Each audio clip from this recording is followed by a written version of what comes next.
of great information. You used a word right there, Johnny, produces. And we've got a bunch of guys on this show that produce, and Matty is one of them. He just keeps hitting winner after winner after winner. Matty, I know you're coming back with a strong NFL play this week. What do you got? Yeah, first I want to talk about how we hit the Miami Heat plus 350 or plus 365, my mistake, two podcasts ago, I believe. And we have the NFL move now, and all you got to do is follow the action like we always say. But it's going to be Browns plus 8 week 1. And if you're feeling a little dangerous, like Baker Mayfield always says, you might want to nibble, put a couple peanuts at the money line plus 300. But if you look back to last year when they versed in week 4, the Browns won that game 40 to 25, I believe. And they're one of 2 teams last year to beat the Ravens last year. And the only other team were your Kansas City Chiefs, the Super Bowl champs.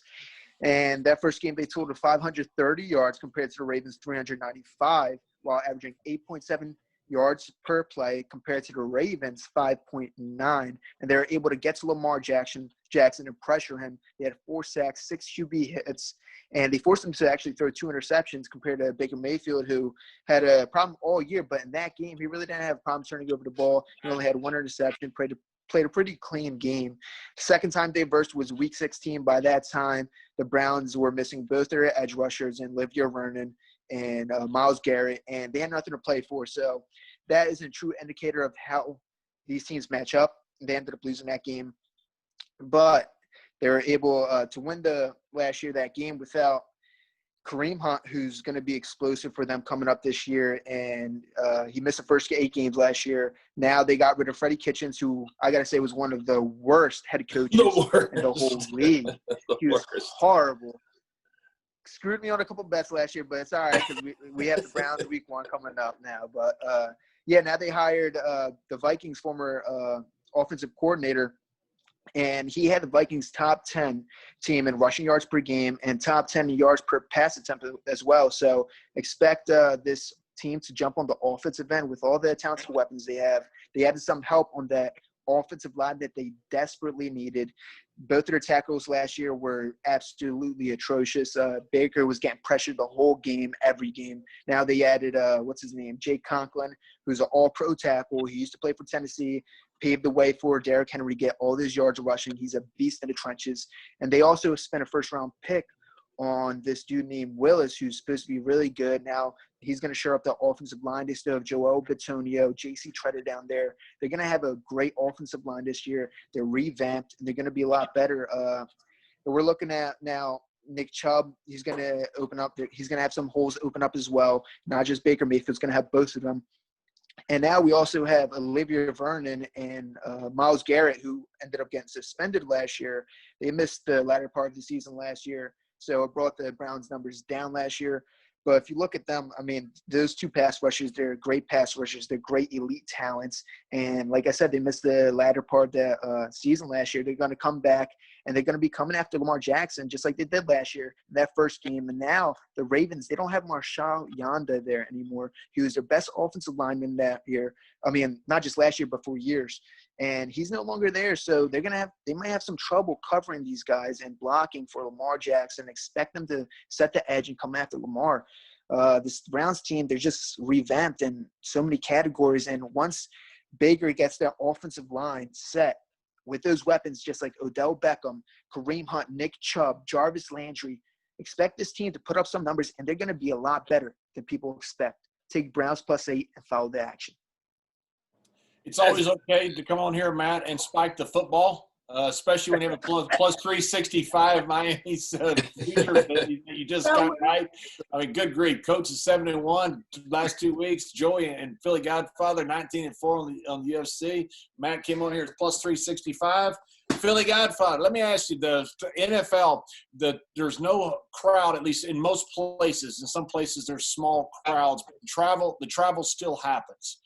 Do you still give about 3 points for home field advantage? No, I would give a point unless teams with a natural boost like the Denver, who have been so successful at home over the first couple of games of the season over the last 20 years. I mean, they're cashing out an exuberant rate. I think it's over 75%. So any teams with a natural boost, you want to increase their home field advantage. Teams like Green Bay in the cold, late December, Buffalo, for the year, then you got to, increase their home field advantage. But for right now, I talked to a bunch of guys. I talked to some guys offshore out in Vegas. I talked to some bookmakers and 3 of the sharpest sports bettors in the world, and they all say it's right around a point right now this year. I tell you what, when you look at the college games that have been played already, don't you guys agree that all of the naysayers in the media that says, "Oh, you can't play the NBA, you can't play Major League Baseball without fans," it's not really affected when they pump the crowd noise in. It looks like a regular game. They're playing with a lot of emotion, and I fully expect, guys, you tell me what you think, the NFL players to do exactly the same thing and play hard and not have it affect them. I mean, we might have some more points scored because there's not going to be the fans. There's not going to be the pressure to perform in front of people. But, I want to take a sit back and wait approach just to see how that first plays out before, you start, saying stuff like that. So. Okay. Well, I'm going to let you guys have the weekend because my team's decided we're going to play the first night of the year tonight because we're the defending Super Bowl champions. So I'll let you guys have the weekend, and I'll be done by then 1-0. We're actually dropping the podcast on Wednesday night, so it's actually tomorrow. So your time reference was off, Coach. I hope that your Super Bowl team is not off like your time reference is off, Coach. He's looking like a little bit like Joey. We're all confused. Whoa! Look at Matty! Look at Matty! Wow! Look at Wow! Matty. Oh, my God! Where did he come from? You see what happened? After you cash a plus 365 series bet on the Heat, you start talking mad smack, baby. Wow! Wow, I love it. Wow. I love it. Oh, I'm so glad we're not in the same studio. We might see an 8-ball being thrown at Joey right now. Everybody has jumped on Joey. It's terrible. Oh, my goodness. Oh, my goodness. I love it. I love it. I can't wait for the NFL, guys. I tell you what, I'm going to be firing on the Raiders, the team total with Tampa. I'm going to be firing on the Browns. I'm going to do it, all of it. All of it. And I got to admit, the college kids, that was one of the best NFL breakdowns that I've ever heard in my life, and I've been doing this a long time. That is impressive words. And he took a shot at bagels. that was impressive, too. Yeah, obviously, me and Coach completely agree, but we don't matter as far as the credibility with the Philly Godfather giving kudos to the college kid and to the 8-ball. And kudos to Joey D, of course. Well, there you have it, Coach.